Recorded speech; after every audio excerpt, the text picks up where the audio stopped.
and maybe we can just dive in, kind of start out, um, chatting a little bit about kind of this week and just holding or being a figure of authority, holding authority in a call, because I know, like we talk about all the time with just trying to position your marketing, your messaging to be someone who is a figure of authority where people value your time, value your expertise.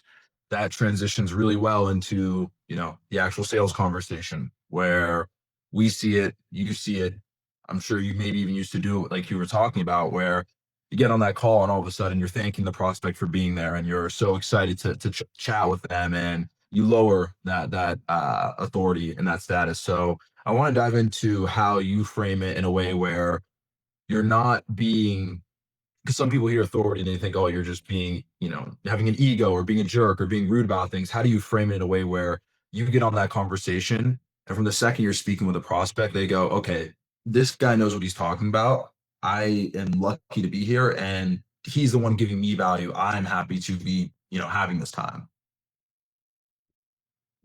Those are critical questions we have to answer if we're going to be successful in this space of converting cold traffic. And, you know, the purpose of this call, because I know we're really still installing this into the Amplified Advisors system, is really uh, to give as advisors, how do we convert the traffic? Because you can get them through your ad system into your meeting, but if you're going there and treating that first meeting the same way you treat a standard face-to-face appointment or a referral, or even something you may have picked up through networking, this system will fall on its face and you will look back and say, why did I spend all that money? However, if you transition the way you think about approaching these clients, you will find a vastly different opportunity with them. And that's what we're going to continue to go through with these calls. And we start with elevating status, like Joe has alluded to. You want to and you need to show yourself as the expert in the field. And for those of you who don't know, I am a practicing advisor leveraging these same systems and skill sets within my practice today. It was through working with Joe that I entered into the virtual sales space at a higher level and realized that what I needed on top of the great lead system was a sales process that aligned with the lead system rather than a sales process that was developed in the 1960s when handshakes and belly to belly selling was the way to go. So the first thing that is critical in a online conversation on whole traffic conversion for financial advisors is to elevate the status so that you are seen as the authority in the space. Now, there's a real delicate balance between being the authority and just being a jerk. That confidence versus cocky feel that you give off as you talk to people. Where it starts, though, probably edges closer to cocky than it does what most of us are used to. Because we must own the first 3 minutes. Joseph talked about, what I would call a deadly error of most advisors when they get onto these phone calls. They start off, thank you for taking some time to talk with me. Hold on a minute. Who just spent the internet watching a VSL, filling out a form, blocking off time? Whose calendar was blocked off? Your calendar was blocked off. You are the professional. You are the one who holds the solutions to their problems. They're hunting for a solution. You are that solution. So who's thanking who? We make the illusion all the time to the doctor. I've never sat into a doctor's office and he walked in, hey, Jason, thanks for coming to get your annual checkup today. I'm so glad that I have the opportunity to check your heart rate. No doctor has ever done that. Every doctor that I come into walks in the room and says, Jason, I see that you're here for your annual checkup. Here are the things that need to happen in order for this to be a success. I'm going to check your heart. We're going to do this. We're going to do that. We're going to do this. And I will make recommendations for you to follow up. In the same way, we need to elevate our status as financial advisors right from the beginning without coming off as egotistical. So, how do you do that? You have to position yourself as the leader. See, and it's hard sometimes for advisors because it's been built into us that we will be relationship oriented and get a connection with the client. Those things come in time, but it starts off with showing them that you are a leader. My belief, through the mentors that I've worked with, people like John Maxwell, people like Orrin Claff, individuals who are world renowned for their industry, is that everyone wants to be led well. And everyone deserves to be led well. And ultimately, everything rises and falls on leadership. So maybe instead of thinking of elevating yourself, maybe that's too harsh of language for you. Think about it as portraying yourself as the leader through this conversation. Because there is zero doubt in my mind, and there better be zero doubt in your mind, that you know more about financial markets, strategies, and tools to help people through their transitory stages as they're moving into retirement, as they're moving into long-term care. How do we leverage legacy? You know more about those topics than anyone who's coming through your funnel. If you don't believe that with absolute certainty, you've got a problem on your hands. If you believe that with absolute certainty, you've got a tool in your hands that says, I'm the leader in this space. You may have $7 million saved in your assets, but have you ever walked through what it looks like to have the United States government own 33% of your asset? And the fact that that's a one-sided relationship and they can increase their share of ownership at any point with the stroke of a pen? No, the client hasn't done that. You've done it 100 times because that's what you do for your clients. So you're the expert and you deserve to be seen as such. And that client deserves to be led by you, not to have you fawn over them for having done such a great job of saving so well. I commend you. I pat you on the back. There's a time and a place for those interactions. It's not at the beginning. In the beginning, think about a high net worth person. Do you think they're looking for the person, the advisor on the other side of that call? Are they looking for the advisor to be surprised and grateful and happy that they get to talk to someone like that? Or are they looking for the advisor who gives the feel that they've done this before 100 times? It's somewhat routine. On my end, it's a little bit tricky to navigate if you've never been down these waters before. Which one would they rather have? The experienced expert or the grateful service provider? 100%. Be honest. Expert, of course, not a question. Yeah, but we all want that experienced expert. So if we know that the experienced expert is the one who's going to win over the client with a higher pass through of success, why do we come in as the grateful servant?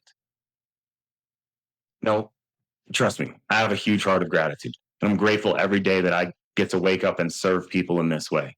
But I know the best way to serve people first is to let them know, not through me listing off a bunch of accolades,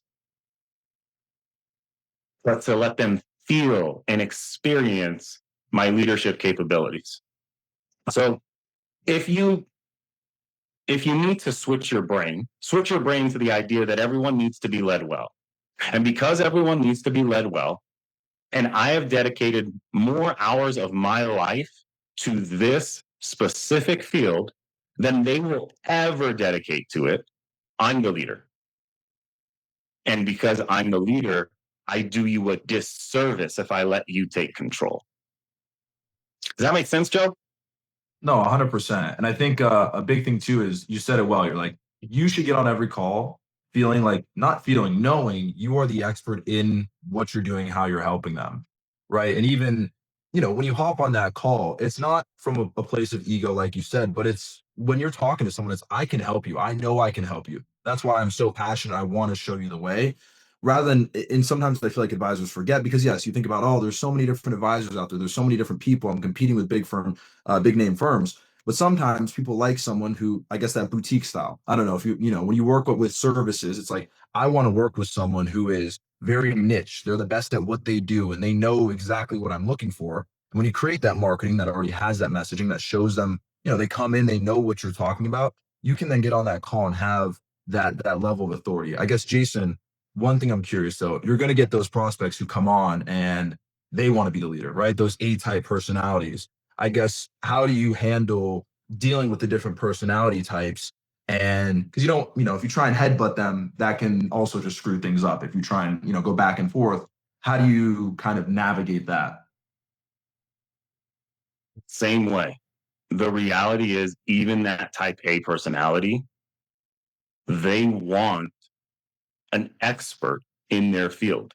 Now you have to decipher, are they the person who wants to drive or are they the person who wants to be driven? Either way, I'm the GPS man. You've never been on this path. I've been up and down this mountain every day for over a decade. If you want to drive the car, that's fine. I'm the GPS. If you want to get to your destination, there is no other way but through me. Anything else you do is going to be less efficient. So, I work with clients who are both, hands-on. They want to control a portion of the assets, and they like to do the trading and get in, get out, all those things. And some of them just say, you know what, I want you to manage the AUM, and I want to be hands off. I don't want to think about this stuff. I want to be on a cruise in the Caribbean. And I tell that to clients. Just yesterday, I was speaking with a client, her and her husband. They own a dentist practice. She was a teacher prior to retiring. So she's got a decent pension. He's going to get a nice buyout as he's selling out his practice. And they've accumulated a sizable value. And she was very confident in the way that they'd managed their funds to that point. We don't want to have somebody that we're just going to have to pay thousands of dollars to every year to put our portfolio in a bunch of positions that we could do ourselves. But we want to know that we're making the right turns along the way. And so I told her, I said, almost word for word, what I just told you guys. Sometimes people want to drive the car, but they don't know the direction to get there that's going to be most efficient. It sounds to me like you're concerned about taxes. Sounds to me like you're concerned about optimizing legacy, and the growth portion you feel pretty confident about. So we will leave that in your hands, and we will draw the map for how you get there. Now, what I find happens with many of my clients is at some point in the future, they say, you know what? I don't want to drive quite as much. I think it's time for you to start driving, Jason. And we just turn that switch on. There's no problem. And I heard, and she expressed the relief. Oh, good. Because yeah, I know when I need to take care of mom and dad at a higher level, I'm not going to be paying attention to these things the same way I am today. So you don't change who you are. You just modify what you're offering. Because the full offer is we take control of everything and we walk it through with your, direction and partnership. All right, that's the full offer. The The companion offer is we'll be there for you when you need it. But until that time, there are things down this road that you don't know simply because you haven't driven there yet. Does that help? 100%. No, it makes a ton of sense there as well. And I guess maybe just to give like some actionable, because even like the hopping on the call and saying thank you, there's so many little things that people do during these conversations that lower their status without them even realizing, right? It doesn't feel like it is. The prospect will never show you and say, "Ooh, you just thanked me for getting on the call." Yeah, I don't think you're an expert anymore, but subconsciously it's happening. I guess, do you have a couple of those things, maybe tidbits that are those real big changes you made that helped you in holding the authority? Kind of like the, thanks for hopping on the call situation. Great. So here's a couple of things you guys can write this down and change in your first 3 minutes, because I believe the first three determine the next 30 on success for your first call. The very first words out of my mouth are a little bit relatable, right? Hey, Joe, how are you doing today? We're a human, okay? We're not AI cut out beings.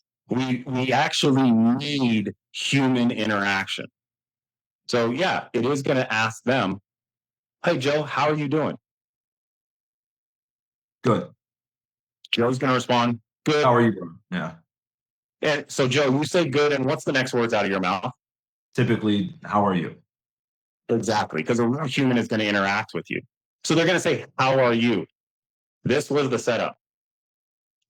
I want him to ask, "How am I?" Because I'm going to do something that nobody else has done when they've gotten on these calls. Because remember, if they're online filling out information, getting to you, they've probably gotten to or will get to 2 to 5 other advisors who have ran VSLs and done things to get them in a funnel. You've all experienced that already. That when they come onto the call with you, it's not as if they're not shopping around. That's the reason why they're on a call with you. So I'm going to stand out from everybody else right away by not answering good. I'm doing great. Oh, it's a beautiful sunny day here in California. Garbage. All of those garbage. You might as well have, just thrown money down the drain. My response is always going to be unique, high status, and current. So there's a lot of things that you can pull on for this. If you have kids, it's pretty easy. You can tell a great positive story about your kids. Don't tell about how they got on your nerves, woke you up at 3 a.m. because they got sick. Nobody wants to hear that. My kids happen to be in karate. So, for anytime we're leading up to a match, someone asks me, "How are you doing?" "Oh man, I'm doing fantastic. In 3 weeks, my son's going to be competing in this karate tournament in Los Angeles. We've been training for it for 6 months. He had a leg injury, got back, showed so much grit and toughness. I can't wait to see him do his thing out there." Does that feel a little different than "I'm doing good"? Yeah, because it's real. And I don't manufacture these. Okay. Like I'm not making up stories. My son competes in a tournament. It's 9 weeks away, October 26th. Right. But I can draw that excitement. People feel I care. I've said a little bit about my family, but I didn't, put up a little picture of, "Hey, here's me and my dog and the kid sitting out in the meadow." Nobody cares. But when they see you're passionate about something, maybe it's your own practice. Maybe something incredible happened. You had a great meal. It was the weekend. My wife and I got to spend some time alone. We went to this little restaurant that nobody really knows about, but it's special to us. And it was beautiful. Listen, we're here to talk about your financial world. And I've set aside 45 minutes for this call. That's your next step. Step one, high level introduction. Step two, time control. I've set aside whatever your time frame is, whether you've done 15-minute call, 30, 45-minute. I set aside 45 minutes for this call before my next appointment. They've got to know you're busy. Okay. So the next thing I say is, so I'm glad you made it onto my calendar. That's different than thank you for being here today. No, I'm glad you made it on my calendar because I'm busy. People have tried to select times and they don't have the availability to get on calendar with me. If you're sitting there in your mind and thinking, this isn't going to make much of a difference, I dare you to try it. Mm-hmm. And see what happens to your success to next step ratio. Okay. You can't measure the changes in your performance from from opening meeting to closed sale. If you're doing that, that's way too long to receive feedback. You need to make iterative changes that you can measure step by step. So the iterative change of I'm just changing out my first, 1 to 3 minutes where I come off with more authority, high status, directing, controlling the conversation. The way to measure that is at the end of that meeting, what was your objective going into that meeting? Was your objective to get them to commit to a second meeting? Well, I would tell you that's kind of a weak objective. If your objective was to get them to disclose all of their all of their financial assets to you in that call, okay, I would say that's a little bit better, but it's very typical. When they get on these phone calls with the other 4 or 5 advisors that they are going to talk to, every single one of them goes straight to the assets. Give me the allocation. How long you been with that advisor? What do you love about that account? What do you hate about that account? Garbage. The purpose of the first phone call should be to discover where the pain exists and how much it has already cost them. That's what you should be doing during the call. The objective, what do I want to get out of call one? Statements. I want the end of the call for them to agree to upload their statements to my portal. I don't need you to ask. I don't need you to answer about asset allocation. And, Ed, let me ask you a question. Okay. In real life here, how many times has a client told you, oh, my portfolio is, it's moderately conservative. I don't know, like probably 50-50, 60-40. And when you finally look at statements, they're like 100% stocks. Every time. Every time. Every time.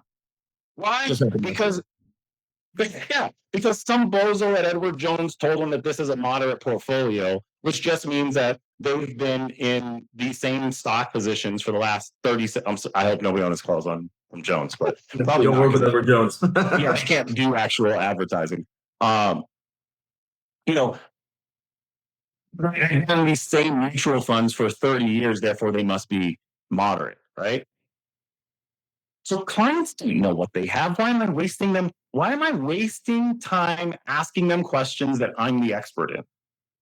I want to ask them questions that they're the expert in, which is their goals, their needs, their pain. So the question that I first ask them is always, what was the main thing that drove you to go through all those steps to get to this point today?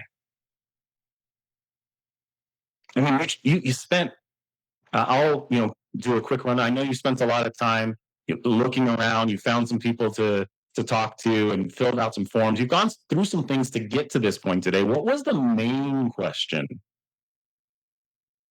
What was the main issue that drove you to do all of that? And then they're going to give you some rundown. Some of them, they'll give you the full rundown of their accounts right then and there. Others may say, I don't know, I'm just trying to look around. No, hold on. You're just looking around. Help me understand. You went through quite a bit to do this. What is it that you're looking for? Oh, I'm just looking to see your strategy. Okay, but why do you need a different strategy? You can't let these push off answers, right? We've all been shopping for a car. You walk onto the lot and somebody approaches you in their little polo shirt and says, "Hey, what you looking for today?" What's your just knee-jerk reaction? Salesperson comes up to you and says, "What you looking for today?" Just looking around. Just looking around. Joseph, it's 98 degrees in Tucson at like 8 in the morning. It's on this parking lot, just looking around. So what's up? What are you really after, man? Like, see, I got a smile out of Joe. Mm-hmm. You can interject some humor and do not be afraid to challenge their BS. Because that's BS. You're not just looking around. You didn't put your financial information out on the World Wide Web for the joy of spending, an hour talking to me. He literally said, "Ed, you really just threw out all your financial information onto the internet for the joy of talking to me for an hour. Come on, what's really up? What are you looking for?" Right, the little break the tension. Don't sound like everybody else. And definitely don't buy into I just want to get your strategy. Okay, well, let me show you my 5-point deck. My calls, I don't even do a first call Zoom. I do a first phone call because it actually breaks down that capability to show them anything. Because I don't have anything to show you. If I show you something, that it implicitly means I had a pre-packaged assumption about you. And what does every client, especially a high net worth client, tell you they do not want? Cookie cutter strategies. Cookie cutter portfolio.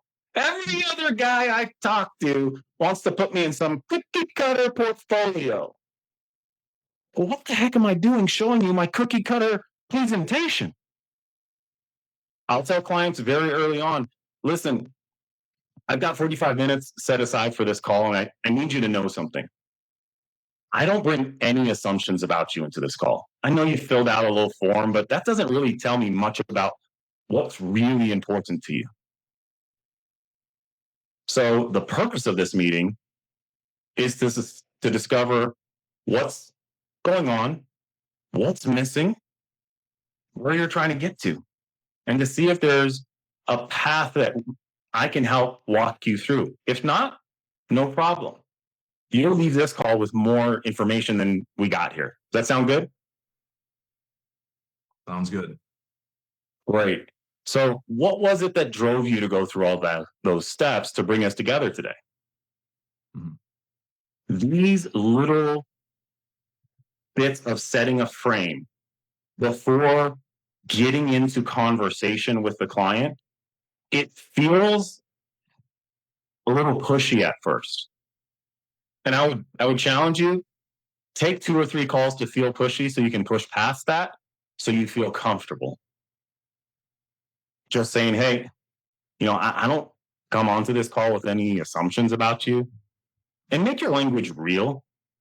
Don't be so perfect and polished that, I don't come to this call with any assumptions about you. I'm just here to figure out, where you're at, where you're trying to go. And if there's any road in between there that our firm has the ability to help you get through more efficiently. I want to say one thing because I think this is huge. It just came to my mind when we were going over this. So many advisors are used to referrals, they're used to the in-person, basically the connecting with people. And, when you do that, you close, 80, 90, 100%. I remember now it's changed a little bit over the time, but, a year ago, year and a half, 2 years ago, you get on a call with an advisor. Oh, what out of the people you meet, I mean, what percent do you typically close at? Oh, I close 100% of the people I talk with because they're used to the referrals. They look at it the same way. But when it comes to the cold inbound prospects, I think a big thing that can change, your overall look at it is you will not close 100%. If you close 50%, you are absolutely crushing it, right? And Hall of Fame. Hall of Fame. yeah, you're going to be printing. But the thing is, when you go into it, a lot of advisors will relate it to referrals, and then I think they get in their own head and they think I have to close this person, so I need to, versus you need to go into it thinking is this person even going to be able to work with me? Like, do I even want to work with this person? Because that instantly puts your authority higher, where you're basically seeing, do I want to work with you? Will I let you utilize everything I know, the insights I have?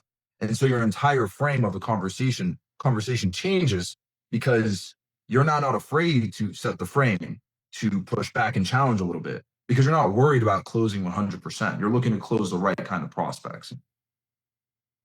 Absolutely. And this is something that you should think of, right? You're the prize, not the pitch. Working with your firm is a privilege. And the reality is, there's only so many people that you can onboard at a time. You're always working to expand capacity, but at the moment, you're in a space where you have a limited time or a limited capacity to bring on clientele. At any given moment, you have a limited capacity to bring on clientele. So you need to protect that time. You need to protect that preparation. That's another reason why, I don't do full blown recommendations on a second appointment, because first appointment, I just got their statements. The second appointment, I've done the high level data entry between appointment 1 and appointment 2. When I come to appointment 2, the best meetings that I have in the virtual space, and this is, kind of moving forward from the setup to, well, what are we doing with this client?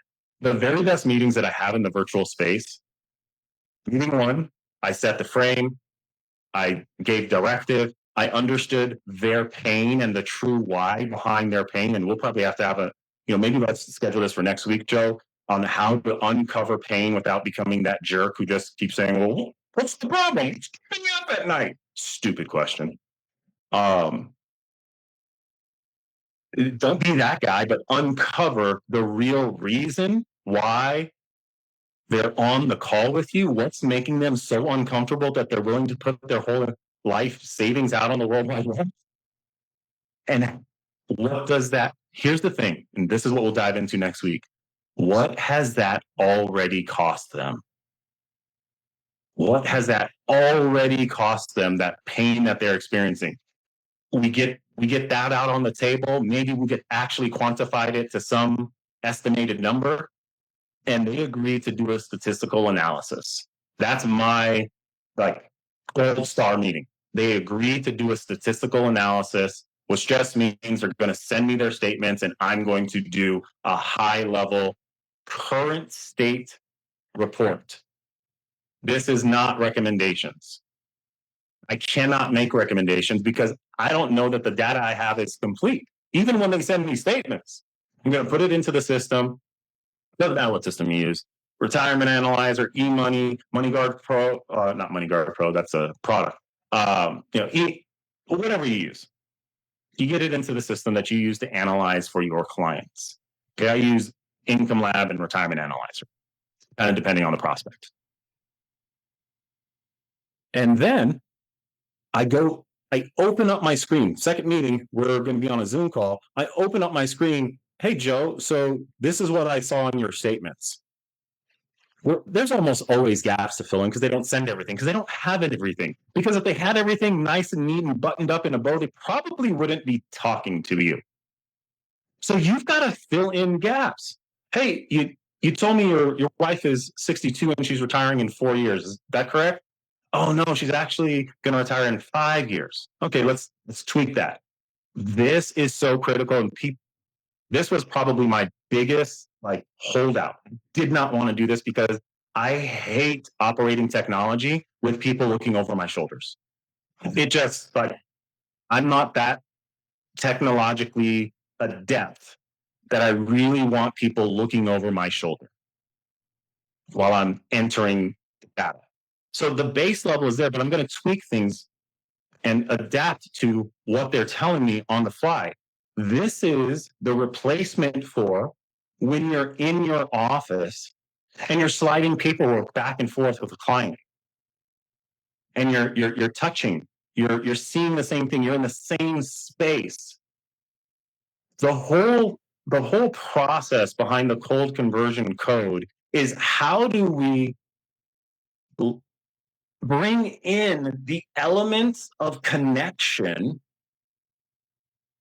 from the real world to the virtual space. And one of the ways that we can do that is actually letting them interact with your technology.